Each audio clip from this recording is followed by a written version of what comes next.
च भव्यं च सर्वं यश्चाधितिष्ठति स्वर्यस्य च केवलं तस्मै ज्येष्ठाय ब्रह्मणे नमः। प्रिय श्रोतागण, आज इस पर विचार करते हैं कि जब वैदिक युग था तब हमारा पर्यावरण कैसा था।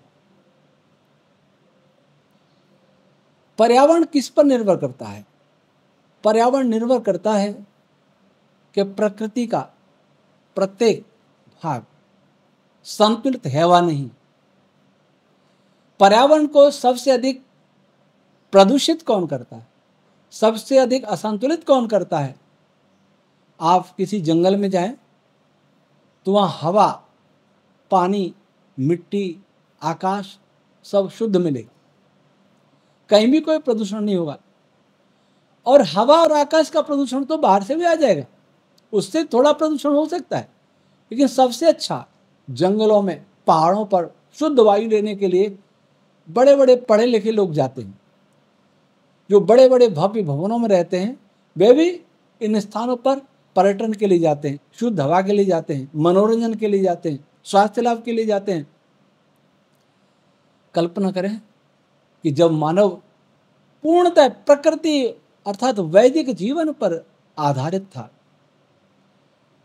वह किसी भी प्रकार की हानिकारक गैस नहीं छोड़ता, न हानिकारक धुआं देने वाले वाहन थे, न ऐसी कोई मशीनें थी जो वायु को प्रदूषित करती हो, जल को प्रदूषित करती हो, मिट्टी को प्रदूषित करती हो, न ऐसा रेडिएशन था, कृत्रिम रेडिएशन जो आकाश को प्रदूषित करता है, जो पृथ्वी के चुंबकीय क्षेत्र को प्रदूषित करता है, असंतुलित करता है। तब क्या होता था? समय पर मानसून आता था, समय पर वर्षा होती थी, और जब चाहते जब वर्षा होती थी, जब आवश्यक है फसल के लिए तब वर्षा होती थी। कल्पना करें कि किसान जब बीज बोने का समय होता है, उस बीज बोने से पहले 15 दिन पहले भरपूर वर्षा हो, सारे देश में या धरती पर हो जाए, और 15 दिन बाद फिर बीज बोले, फिर उगने के फिर 15 दिन बाद हो जाए, फिर 15 दिन बाद हो जाए, ऐसे वर्षा हो तो कितना अच्छा रहे। समय पर वर्षा होती थी, वाल्मीकि रामायण में आता है, समय पर वर्षा होती थी, इसलिए कहीं कोई अकाल नहीं होता था, कहीं बाढ़ नहीं आते थे, कहीं सूखा नहीं होता था, कहीं भूकंप नहीं आता था, कहीं सुनामी नहीं आती थी। आज कहीं भी आंधी, तूफान, चक्रवात, अतिवृष्टि, अनावृष्टि, एसिड वृष्टि, ऐसा नहीं होता था। आज हर चीज असंतुलित है, लेकिन उस समय सारी पृथ्वी की गति भी संतुलित थी।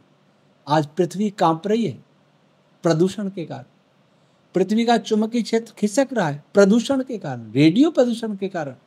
उसके कारण भूकंपों में की तीव्रता बढ़ती जा रही है, संख्या बढ़ती जा रही है, प्रदूषण के कारण। भूकंप नेचुरल नहीं है, तूफान नेचुरल नहीं है, अतिवृष्टि अनावृष्टि नेचुरल नहीं है, सुनामी बाढ़ नेचुरल नहीं है। ये हमारे कर्मों का परिणाम, हम पर्यावरण से छेड़छाड़ कर रहे हैं, उसका परिणाम है। जब पर्यावरण पूर्ण स्वस्थ था, सरोवरों में जल पीने योग्य अमृत तुल्य था, आज बोतल बंद पानी में जहर होता है, उसको हम बहुत अच्छा मानते हैं, और पीना व्यवस्था भी है, पानी रहा ही नहीं। नगर निगम की सप्लाई का पानी पी करके कितने बीमार हो गए। बड़ौदा को बड़ा अच्छा सिटी माना जाता है। एक हमारा कार्यकर्ता, एक वहाँ व्यक्ति ने बताया कि वो पानी पी के बीमार हो। ये हमारा विकास हो रहा है। आरओ के भी अलग हानि है, लेकिन उस समय इतना शुद्ध पानी, पोषक तत्वों से भी भरपूर, मिनरल से भरपूर पानी इस धरती पर भरे हुए तालाबों और नदियों में प्राप्त था। मेघों से बरसने वाला जल अमृत तुल्य होता था, उसमें भी कोई प्रदूषण नहीं था, क्योंकि हवा में कोई प्रदूषण नहीं था। समय पर वर्षा, और वह भी शुद्ध जल की वर्षा, और न गर्मी। न अधिक सर्दी। जैसे एसी में कैसे रहते हैं अपने अनुकूल, जितना शरीर को सुखद लगे वैसा, लेकिन एसी तो हानिकारक है। कल्पना करें वैसा सुखद वायु समूची धरती पर बहता हो, ना अधिक गर्मी लगती हो ना अधिक सर्दी लगती हो, तो कैसा होगा। ऐसा समय होता था वैदिक काल में। आज जगह जगह बिजली करेंगे क्योंकि हमने रेडियो में भर दिए।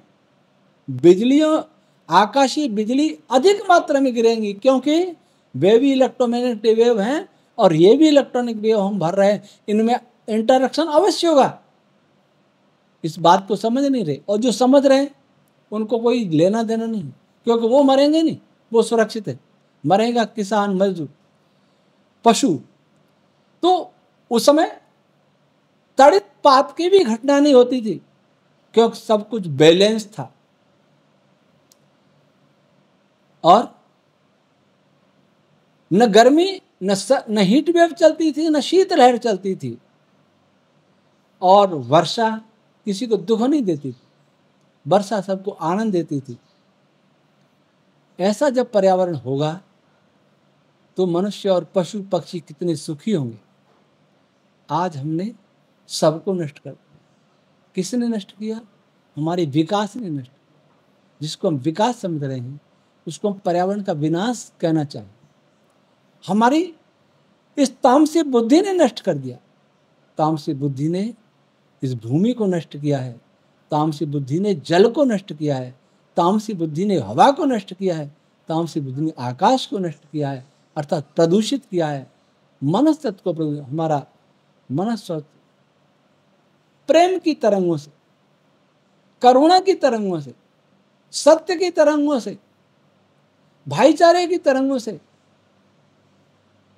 अन्य सात्विकता की तरंगों से भरा हुआ, अहिंसा की तरंग। और तब इसलिए स्पेस, जल, भूमि और आकाश, जल, भूमि और हवा भी सब शुद्ध थे। इधर तो प्रदूषण नहीं था, उधर मनस्तत्व भी पवित्र था, इसलिए वहां कभी कोई प्राकृतिक आपदा नहीं आती।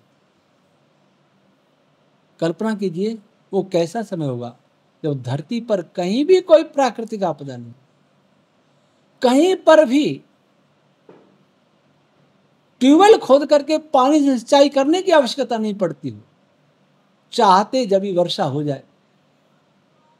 वह कैसा स्वर्ग समय होगा, वैसा फिर आ सकता है। लॉकडाउन ने कुछ पाबंदी लगाई थी, जल और वायु, हवा दोनों शुद्ध हो गए थे। आज अगर ऐसे वाहन हो जो प्रदूषण नहीं करते हो, ऐसी मशीनरी जो प्रदूषण नहीं करती हो, और हमारा त्याग तपस्वी जीवन हो, कम आवश्यकताएं हो, सबके सात्विक विचार हो जाएं, सबके वैदिक विचार हो जाएं, तो फिर वैसा ही आ सकता है। आए वेदों की ओर लौटें, वैदिक विज्ञान की ओर लौटें, तभी हम इस पर्यावरण को बचा पाएंगे। अन्य कोई मार्ग नहीं है। बिगड़ता हुआ पर्यावरण, नष्ट हुआ पर्यावरण हमें नष्ट कर देगा।